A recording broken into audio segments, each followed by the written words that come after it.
पन्हाळा पंचायत समितीवर शिवसेना शिंदे गट आणि राष्ट्रवादी अजित पवार गट यांच्या युतीची सत्ता स्थापन होणार आहे, अशी माहिती शिवसेनेचे आमदार चंद्रदीप नरके आणि राष्ट्रवादीचे जिल्हाध्यक्ष बाबासाहेब पाटील यांनी पन्हाळ्यावर पत्रकार परिषदेत दिली।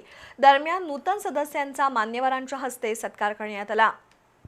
पन्हाळा तालुक्यात राष्ट्रवादी काँग्रेस, अजित पवार गट आणि शिवसेना यांची युती ही निवडणुकीपूर्वी देखील होती आणि आज देखील ती कायम असून इथं शिवसेनेला जिल्हा परिषद सदस्य 1 तर पंचायत समितीला 4 जागांवर यश मिळालंय, तर राष्ट्रवादीनं जिल्हा परिषदेच्या 3 आणि पंचायत समितीच्या 3 जागा पटकावल्यात। त्यामुळे पन्हाळा पंचायत समितीवर या दोन्ही पक्षांचे मिळून 7 सदस्य झाले असून पन्हाळा पंचायत समितीवर या दोन्ही पक्षांची सत्ता स्थापन होणार हे निश्चित असल्याचं आमदार चंद्रदीप नरके यांनी सांगितलं। या दोन्ही पक्षांनी पन्हाळा तालुक्यात जिल्हा परिषद आणि पंचायत समिती निवडणूक एकत्रितपणे लढवल्या आहेत, त्यामध्ये जनतेनं आम्हाला कौल दिलाय असं बाबासाहेब पाटील यांनी सांगितलं। दरम्यान जिल्हा परिषद आणि पंचायत समितीमध्ये निवडून आलेल्या उमेदवारांचा सत्कार आमदार चंद्रदीप नरके, राष्ट्रवादीचे जिल्हाध्यक्ष बाबासाहेब पाटील, गोकुळचे संचालक अजित नरके यांच्या हस्ते करण्यात आला।